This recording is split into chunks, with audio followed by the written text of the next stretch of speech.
Sholat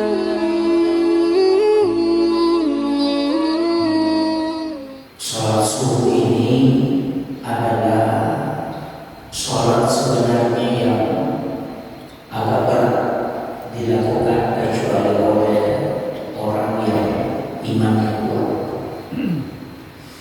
Makanya Profesor Dr. Hamka Tauhid Hamka pernah mengatakan, kalau mau melihat orang Islam datang kalau Lebaran. Jadi kalau mau melihat orang Islam datanglah kalau Lebaran, sholat hari raya Idul Fitri Idul Adha. Tapi kalau mau cari orang beriman, datang ke masjid kalau subuh. Hamka yang mengatakan seperti itu. Kenapa? Sholat subuh ini sebenarnya adalah sholat yang memang disaksikan oleh dua kelompok malaikat. Malaikat penjaga malam dan malaikat penjaga siang itu ketemu di subuh hari. Itulah sehingga kenapa sedekah subuh itu istimewa.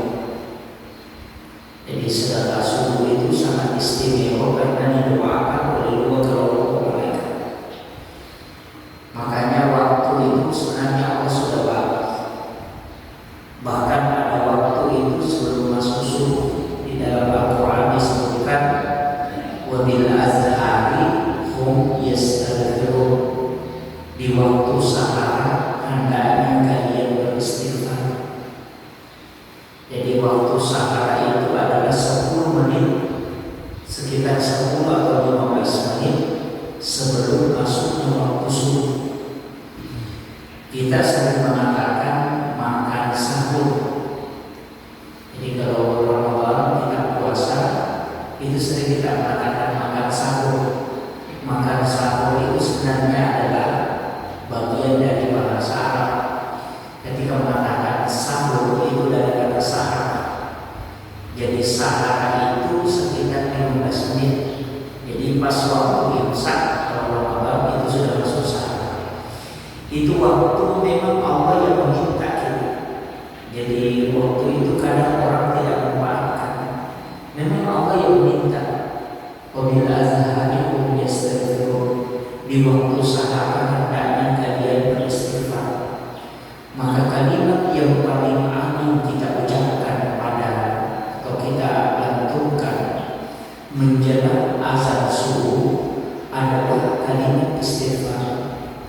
Dan istighfar yang paling utama adalah sayyidul istighfar. Jadi sayyidul istighfar itu tidak ada kalimat istighfar di dalamnya. Tidak ada kalimat astagfirullah. Di sayyidul istighfar itu Allahumma anta rabbi la ilaha illa anta khalaqtani wa ana abduka wa la abika wa bika mastata'tu wa a'udzubika min syarri ma sana'tu. Abu'u laka bi ni'matika 'alayya wa a'udzubika laka bi dhanbi faghfirli fa innahu la yaghfiru dzunuba illa anta. Kalimat inilah yang membuat iblis menangis sampai matanya bengkak kata Nabi. Jadi Rasulullah itu pernah meminta kepada Allah, ya Allah berikanlah jaminan keselamatan untuk umatku. Kemudian Allah mengatakan, saya akan berikan jaminan ya Rasulullah. Siapa yang membaca sayyidul istighfar, sebenarnya dulu itu tidak disediakan sayyidul istighfar. Siapa yang membaca kalimat itu tadi 1 kali saja di malam hari, kemudian dia meninggal pada malam itu, maka Allah menjamin itu adalah ahli surga. Dan siapa yang membaca 1 kali kalimat itu di siang hari, kemudian dia meninggal pada hari itu, maka dia dijamin ahli surga. Itulah yang membuat iblis panas sampai matanya bengkak. Karena dia mengatakan begini, kok ada kalimat yang semudah itu bisa Allah berikan jaminan kepada umatnya Rasulullah. Itulah sehingga zikir ini Imam Nawawi Al-Dimashqi memasukkan dalam zikir pagi dan petang dalam buku Silabus Zikir apa sekali Imam Nawawi. Itu adalah hadis. Jadi saya mengajak kepada jamaah tidak hafal doa itu. Maksudnya ulama sebagian mengatakan doa, ada mengatakan istighfar, dan memang itu adalah zikir istighfar. Penghulunya istighfar, penghulunya Pak istighfar. Tapi di dalamnya itu tidak ada kalimat istighfar. Itu hanya pengakuan Allahumma anta rabbi la ilaha illa anta khalaqtani. Jadi Engkau adalah Tuhan, tidak ada Tuhan kecuali Engkau yang menciptakan aku. Jadi sebenarnya kalimat, makanya saya mengajak kepada jamaah yang belum hafal, sangat tidak hafal itu, karena itu jadinya Rasulullah mengatakan ketika umatku membaca satu kali saja di malam hari, maka dia akan dijamin oleh Allah pasti dia masuk surga. Kalau dia baca di siang hari satu kali, maka Allah akan menjamin. Nah, waktu yang paling bagus kita baca adalah 10 menit sebelum masuk waktu subuh. Karena di saat itulah Allah yang meminta kita, pasti dikasih ampunan. Saya kasih contoh, kalau Pak Wali Kota atau Pak Bupati minta kita datang ke rumahnya misalnya jam 4 untuk memberikan bantuan, dia mengatakan begini, datang ke rumahku jam 4, maka saya akan kasih bantuan. Kalau kita datang pasti dikasih, karena dia kan sudah janji. Ini manusia yang janji, dan ini bisa jadi istighfar Allah yang janji. Ketika hambaku datang kepadaku dan beristighfar di waktu sahar, maka pasti aku akan ampun. Ini makanya waktu yang paling bagus kalau bertaubat sebelum subuh. Kan sebenarnya beda ya. Ada dua kalimat yang kadang kita sandingkan sama-sama, tapi sebenarnya beda. Jadi kalau kita istighfar dulu, kita baca saja. Kalau tidak hafal seluruh istighfar, bisa kita baca astagfirullahaladzim alladzi la ilaha illa huwal hayyul qayyum wa atubu ilaih. Kalau itu masih panjang, kita ambil yang paling pendek, astagfirullahaladzim, astagfirullahaladzim.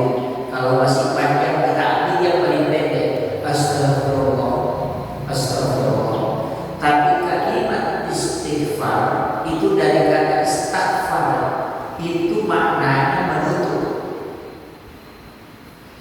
Jadi orang yang istighfar itu dosanya tidak akan hapus, dia cuma tertutup. Karena bahasa Arab ketika mengatakan istighfar itu menutup. Yang terhapus itu al-afu, itu beda. Al-afu. Makanya kalau bulan Ramadan kita dianjurkan oleh Nabi bukan membaca astagfirullahaladzim, tapi membaca Allahumma innaka afuwwun karim tuhibbul afwa fa'fu anni. Di situ ada kalimat al-afu. Al-afu itu adalah menghapus. Kalau istighfar menutup yang nampak, sama dengan tulisan. Kalau ada kertas, kita menulis, ada tulisan sana. Kita mengambil tip X, kemudian kita tip X. Tip X itu tidak menghapus tulisan, hanya menutup. Itu makna istighfar. Tapi kalau kita mengambil karet, kemudian kita karet sampai tulisan itu hilang, sehingga kertas menjadi putih kembali, itu maknanya al-afu. Itulah sehingga dalam sholat pakai al-afu. Rabbighfirli warhamni wajburni warfa'ni warzuqni wahdini wa'afini wa'fu anni. Nah, itu. Jadi ini bedanya istighfar dengan al-afu. Makanya selain kita istighfar, mestinya juga kita banyak membaca al-afu. Makanya kita sering baca Allahumma innaka afuwwun karim tuhibbul afwa fa'fu anni. Allahumma innaka afuwwun karim. Sering baca itu supaya dosa kita tidak ditutup tapi dihilangkan memang. Jadi ada dosa itu kalau dia kemudian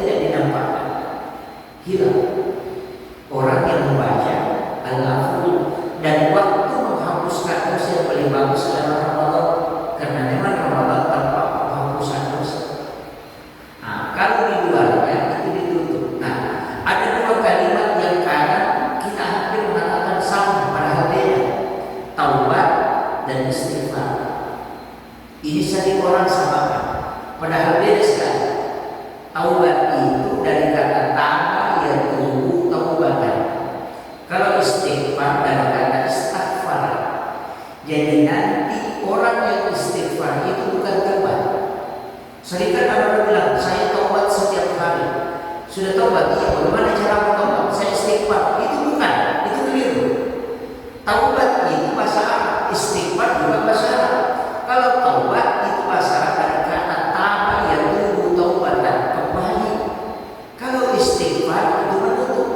Jadi beda. Jadi bagaimana caranya? Mengatakan setiap hari taubat? Nah, begini.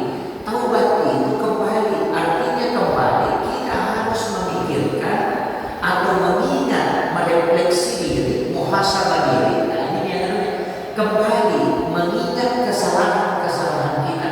Kalau kita sudah ingat kesalahan, kita mengatakan astagfirullahaladzim.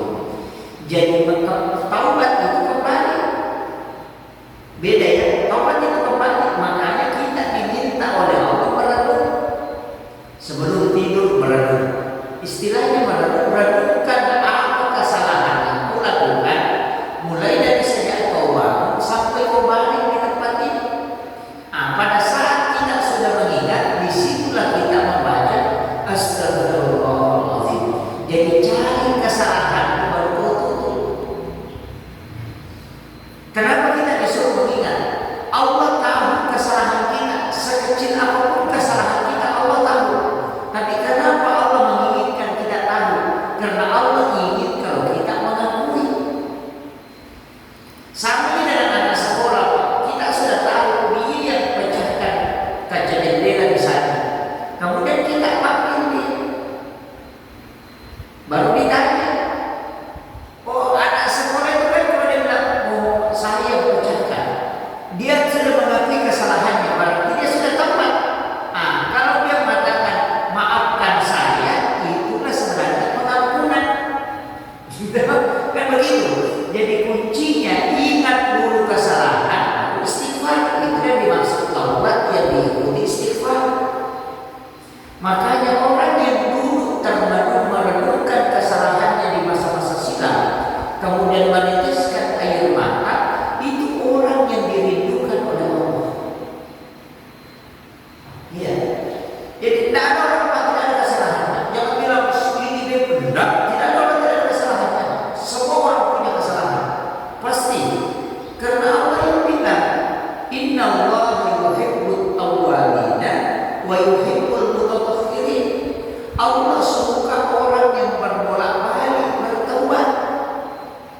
Dan Allah suka orang yang suka mensucikan diri. Makanya di sini mengatakan at-tawwabin bukan at-taibin. Lalu mengatakan Inna Allah yuhibbut tawwabin, bukan mengatakan Inna Allah yuhibbut taibin. Kalau Inna Allah yuhibbut taibin, Allah suka orang yang sekali datang bertaubat. Tapi kalau at-tawwabin berbolak-balik mensucikan diri. Makanya ada namanya dosa langganan. Itu hadis. Tidaklah seorang beriman kecuali dia memiliki dosa yang terus-menerus dia lakukan dan dia taubatkan. Tidak ada orang ada kesalahannya Pak yang bolak-balik dia lakukan. Ada itu. Semua orang. Biar ustaz, bilang ustaz juga. Karena Nabi yang bilang, ada orang sudah bergosip, astagfirullah. Dia bilang astagfirullah. Sekalinya besoknya gosip lagi, astagfirullah. Memang begitu. Dosa langganan namanya. Yang terus-menerus dia lakukan dan dia taubatkan. Cuma orang yang dijaga oleh Allah, dia berdosa, taubat, kemudian mati. Itu yang disebut dengan husnul khotimah. Tapi kalau dia berdosa, taubat, kemudian mati, tidak sempat taubat, itu yang disebut dengan su'ul khotimah. Makanya kita itu sebenarnya diminta berdoa karena tidak ada orang yang dijamin selamat kecuali karena rahmat dan kasih sayang. Tidak ada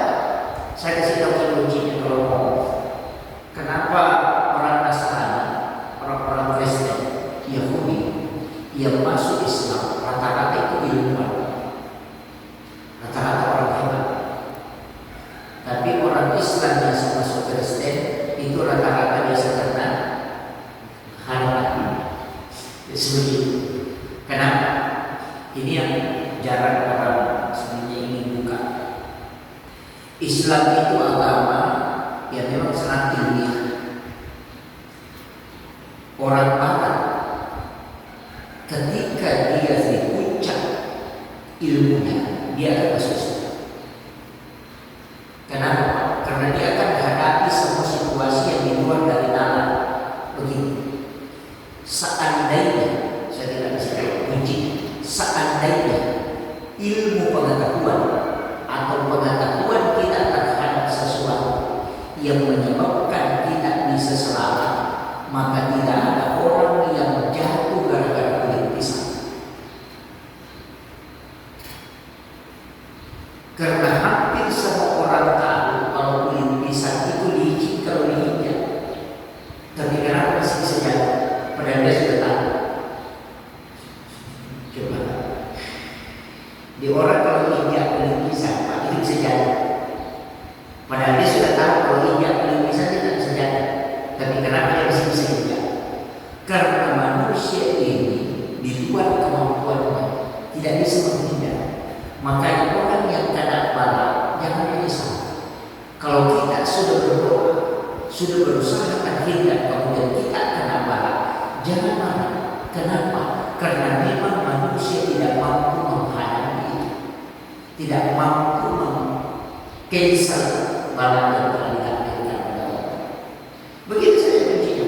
Makanya seandainya dalam pengetahuan orang selamat, tidak ada orang yang kulit pisang.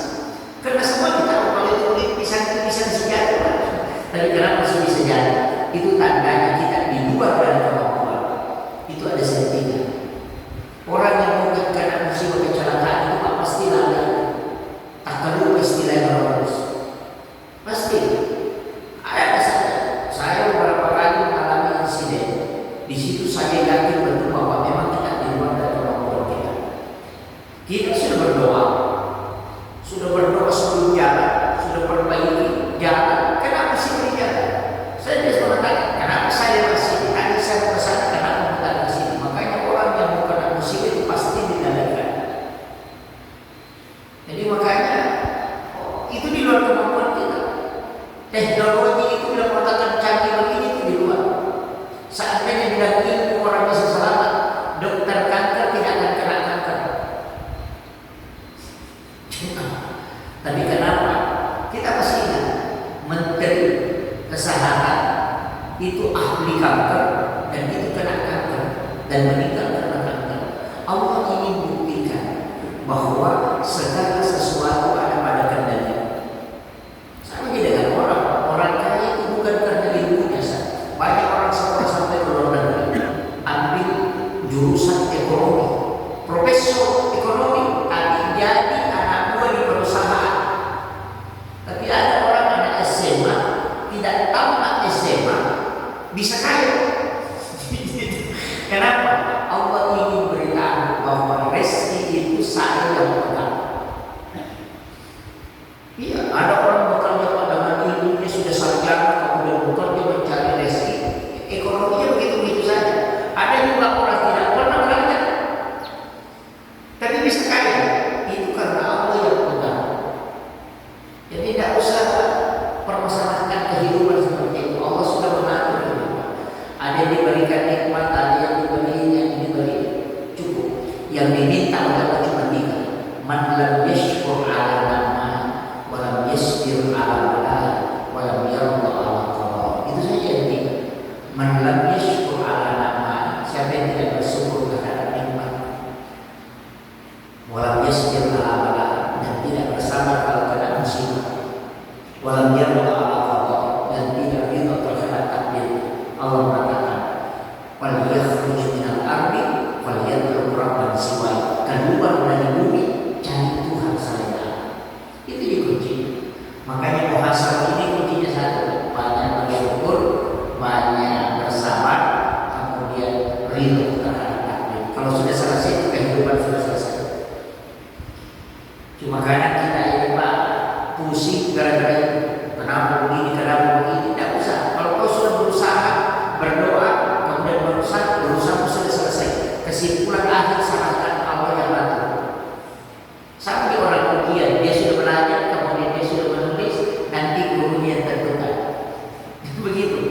Kalau anak sekolah dia sudah belajar, kemudian dia sudah mungkin dia juga yang mau tahu nilainya berapa, itu jadi masalah.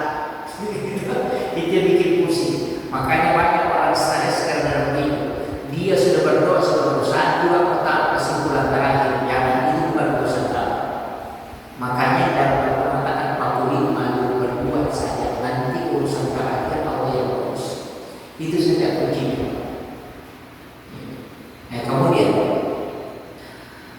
tadi saya mengatakan wajib azhari muyassirun di waktu sahar. Sebenarnya Allah itu sudah bagi waktu, sudah bagi waktu. Jadi maghrib ada waktu istimewa, subuh ada waktu istimewa. Jadi sebenarnya kalau saya pernah baca di dalam satu kitab, biar sholat 5 waktu ini itu juga ada waktu-waktu khusus. Kalau sholat subuh itu masalah. Jadi kalau kita punya masalah yang tidak bisa kita selesaikan dua, atau punya masalah yang tidak bisa, tidak ada ujung pangkalnya istilahnya, minta di sujud terakhir sholat subuh, tidak usah dilepaskan, minta di sujud.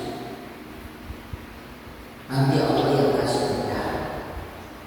Kalau kekhawatiran rezeki tidak cukup untuk dipakai dalam kehidupan sehari-hari, karena misalnya ada anak sekolah, keluarga butuh biaya, tapi pekerjaan tidak menentu, maka di sujud terakhir sholat dulu minta di sini, minta di sini. Ini untuk sholat dulu. Kalau utang tidak bisa dibayar, maka minta di sholat asar sujud terakhir. Kalau ada orang yang iri dengan kita, atau orang itu tidak menginginkan kita baik, masih lihat itu ini, maka minta pada sujud terakhir sholat maghrib. Walaupun sebenarnya di sholat sunnah subuh ini ada doanya.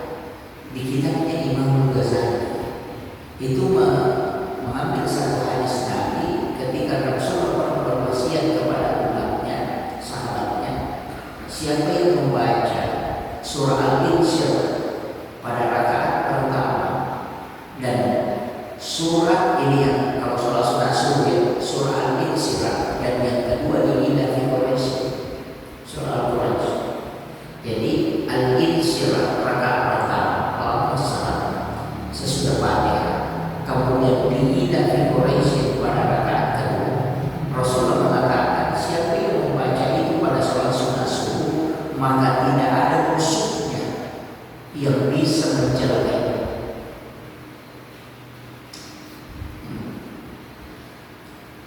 Kan sholat sunnah subuh itu kan ada 3 surah. Kalau dalam penjelasan ulama, yang pertama Al-Asr, kemudian Al-Tarakai. Untuk yang sudah orang tua ini amalkan itu supaya tidak kena penyakit itu. Orang tidak akan sakit umumnya sebetulnya yang mengamalkan itu. Bacaan sholat sunnah subuhnya. Jadi kalau sholat sunnah subuh rakaat pertama sesudah Fatihah baca Al-Asr, rakaat kedua baca Al-Tarakai.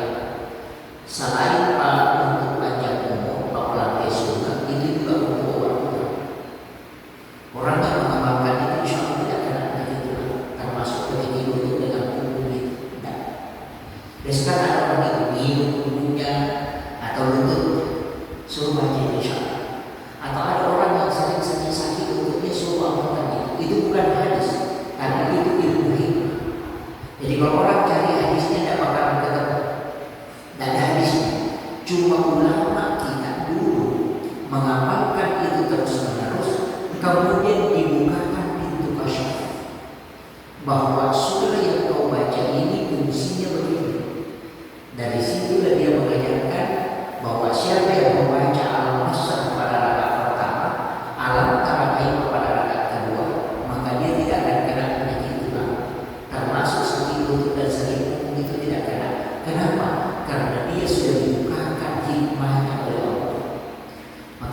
ulama sufi itu, makanya tadi malam saya mengatakan salah satu kitab tasawuf itu sebenarnya adalah kitab Duratul Nasihin.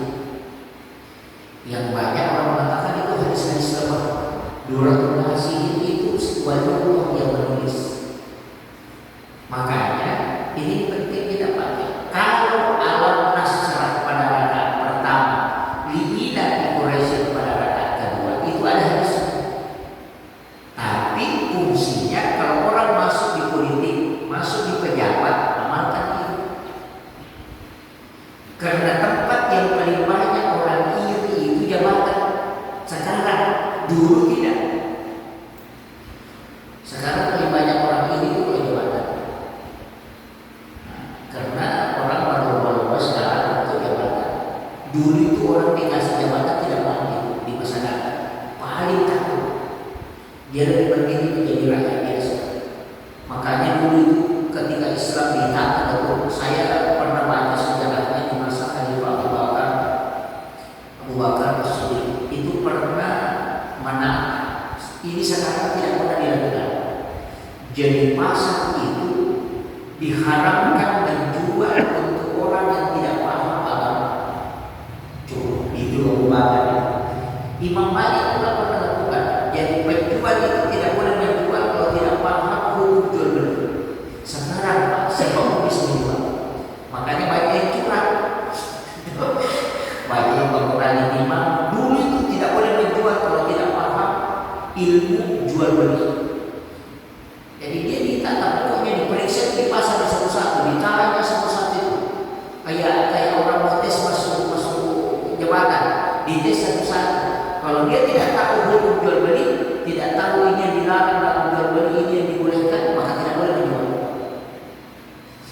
Coba sekarang siapa bisa menjual?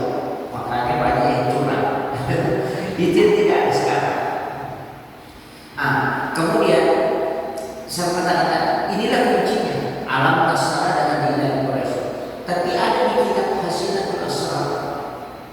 Siapa yang membaca kuliah Al-Kafirun pada rakaat pertama 1 kali dan surah Al-Ikhlas 3 kali pada rakaat kedua, maka dia bersedekah nilainya itu sama kalau dia bersedekah emas seperti bumi besar. Itulah makna hadis raka'atanil fajr khairun minad dunya wa ma fiha. Karena kalau mau bersedekah emas seperti bumi besarnya, maka amalkan kedua surah ini. Kuliah itu Al-Kafirun pada rakaat pertama 1 kali, surah Al-Ikhlas 3 kali pada rakaat kedua. Ini sholat subuh. Jadi kita mau pilih mana? Dua ini tadi hadis ini yang dua. Kuliah Al-Kafirun dengan Al-Ikhlas. Kemudian Al-Nasrah dengan Li'ilah bin Quraisy. Itu hadis. Yang pertama tadi ini bukan hadis. Ini adalah ilmu hikmah, pengapalan ulama Al-Nasrah dan Al-Tarakayah. Kalau mau ambil semua, mau ambil makin selamat, sekaligus panjang umur, tidak akan ada penyakit tulang, sekaligus bersedekah, dinilai bersedekah apa seperti bumi besarnya. Ambil tiga-tiganya. Al-Nasrah rakaat pertama baru baca kuliah Al-Kafirun 1 kali, di rakaat kedua baca Li'ilah bin Quraisy, Al-Tarakayah itu baru surah Al-Ikhlas 3 kali. Dapat seperti itu. Itulah disebut dengan wirid sholat sunat subuh. Di sini kita kalimatkan masih bersyukur karena masih ada amalan bersyukur dengan beberapa ulama kita yang masih dilanjutkan seperti itu tadi zikir sesudah azan subuh. Sebenarnya itu ada zikir yang paling bagus juga kita baca untuk jamaah. Kalau sudah sholat sunat subuh di sini bagus karena ini 8 menit ya, 9 menit jeda waktunya antara azan dan iqamah kalau subuh. Ada zikir itu paling bagus. Rasulullah mengatakan rakaatan apa? Rasul mengatakan begini, kalimatani hafifatani bil lisan, syakilatani bil mizan, habibatani ila rahman. Ada 2 kalimat yang mudah diucapkan oleh lisan, berat timbangannya kelak di hari kemudian, dan dirindukan yang Maha Rahman. Rasul mengatakan kalimatani. Jadi ada 2 kalimat ringan sekali, mudah diucapkan oleh lisan.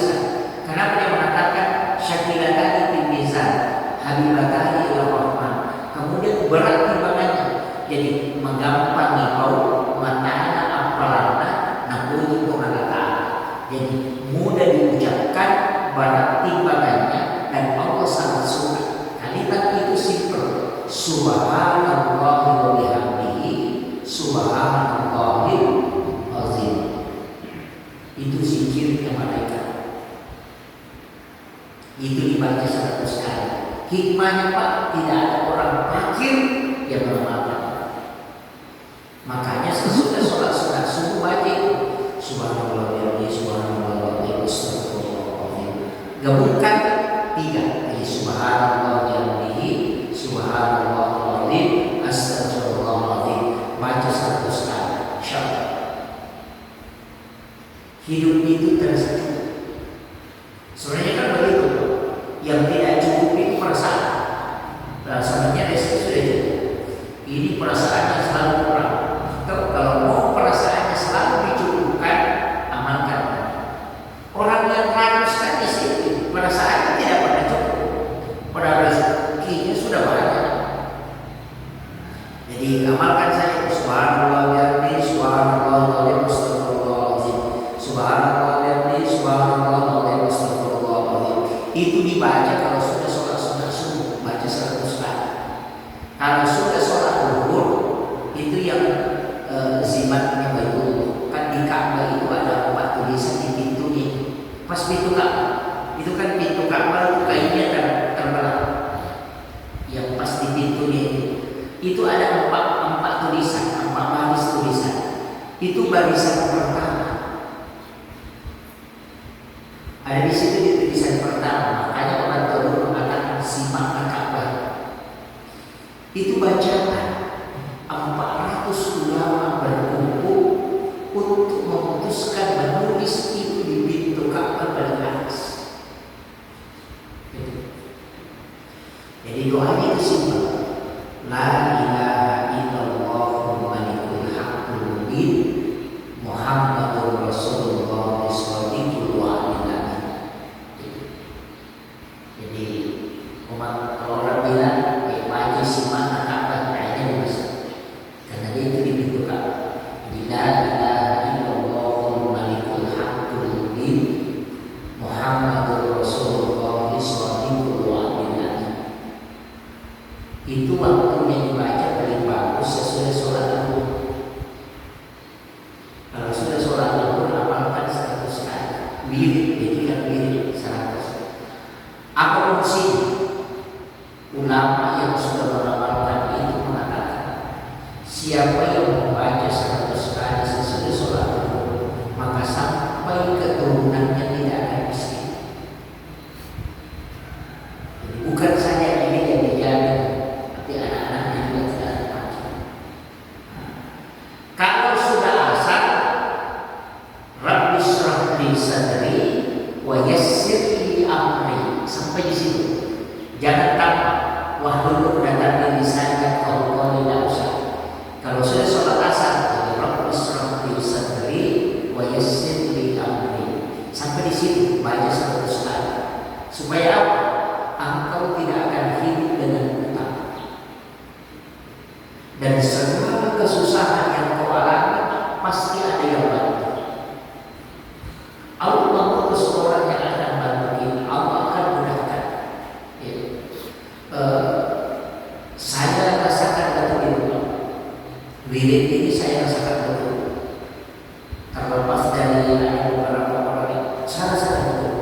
Setiap kesusahan itu, kadang kalau tidak ada yang membantu, langsung saya yakin bahwa hal ini pasti ada hikmahnya nanti. Betul.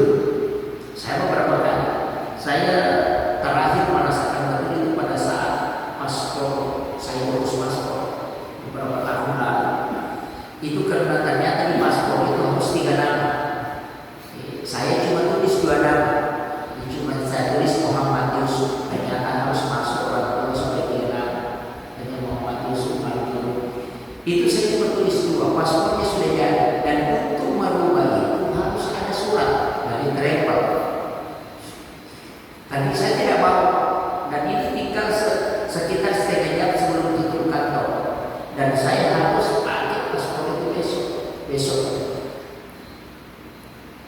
Saya itu hanya duduk. Saya saya mengatakan tak bisa karena pegawainya sudah ada yang keluar sudah ini tidak ada. Saya sudah mengatakan tak bisa. Saya cuma duduk mengingat-ingat saja baca la ilaha illallah subhanallahi 7 kali, kemudian sholawat kepada Nabi, kemudian saya berdoa sambil membaca Rabbi shrah li sadri wa yassir li amri. Baru dia minta keberkahan. Langsung ada pegawai yang keluar itu, orang tua. Langsung tanya, kenapa? Saya bilang, saya punya paspor Pak, ini kurang namanya saya. Saya tidak ada pengangkat. Langsung dia bilang, saya kasih, masuk sebentar, keluar sudah jadi. Itu sudah jadi. Jadi saya juga kadang mengatakan, memang, jadi kita memang butuh tawakal. Saya mengatakan, dari tadi saya urus bolak-balik tidak ada dari mana.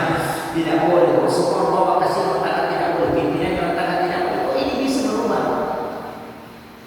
Jadi memang begitu. Jadi Allah itu berikan kemudahan-kemudahan. Jadi makanya saya minta, kalau kita amalkan ini, itu ulama kita itu betul-betul sudah merasakan betul itu bahwa inilah kalimat yang memberikan kemudahan ketika kau menghadapi masalah. Maka kita penting membutuhkan wirid, Pak, karena wirid itu melahirkan wahid. Wirid amalannya, wahid manfaat dari amalannya. Jadi kalau kita sudah temukan, oh saya baca ini supaya bisa begini, itu sebenarnya namanya wahid kalau hasilnya. Kalau wiridnya amalannya, tapi wirid itu juga tujuannya supaya kita terbimbing, tidak lepas dari zikir. Nah, yang terakhir saya ingin sampaikan begini. Dalam agama ini, segala sesuatu sudah diatur, sudah ditakdirkan. Karena orang pasrah di situ mengatakan takdirkan sudah diatur. Allah itu bisa merubah takdirnya, sekaligus Allah itu bisa merubah bentuknya. Begini, ada orang ditakdirkan kecelakaan, tapi karena dia melakukan amalan, kecelakaan itu disampaikan dalam bentuk mimpi, bukan dalam bentuk kenyataan.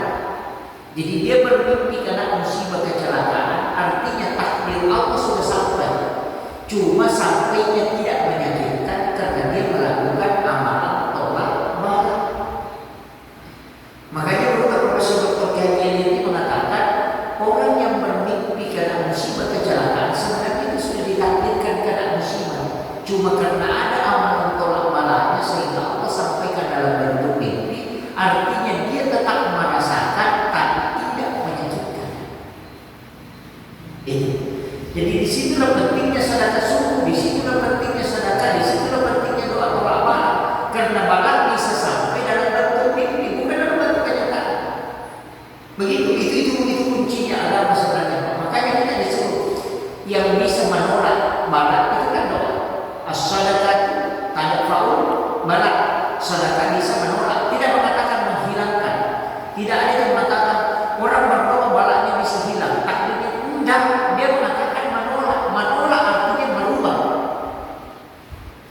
Jadi jangan katakan kalau Allah sudah tulis di Lauhul Mahfuz itu bisa hilang. Enggak, cuma cara sampainya bisa berubah. Itu kuncinya. Makanya banyaklah berdoa dan banyak berusaha dan banyak bertawakal. Insya Allah Allah yang kasih yang terbaik. Kalau kita dipakai usaha, biarkan Allah yang mengatur kehidupan kita. Tak usah pusing atur ke sini, atur ke sini. Itu yang banyak orang stres karena dia yang atur dirinya. Kalau Allah yang atur dia insya Allah. Makanya di situ mengatakan bahwa yang takdirkan yang jangan lakukan. Itu kuncinya, Pak. Saya kira ini yang penting saya sampaikan. Yang paling pokok saya selalu mengatakan jangan tinggalkan sedekah subuh walaupun hanya Rp1.000. Jangan tinggalkan. Kenapa? Karena satu-satunya sedekah yang didoakan dua kalau malaikat hanya sedekah subuh. Malaikat malam, malaikat menjaga siang datang. Makanya kalau sedekah di waktu duhur pahalanya sama dengan subuh. Cuma doa malaikatnya dia. Jangan juga kumpulkan. Setelah dikumpulkan nanti satu kali sebulan. Setiap tanggal 1 saya sedekah daripada setiap hari. Sebenarnya pahalanya besar, tapi ruginya karena tidak didoakan malaikat. Jadi kalau subuh sedekah didoakan lagi malaikat, sedekah lagi biar 2.000 sesekali bikin cantik malaikat. Ya ada kan orang begitu.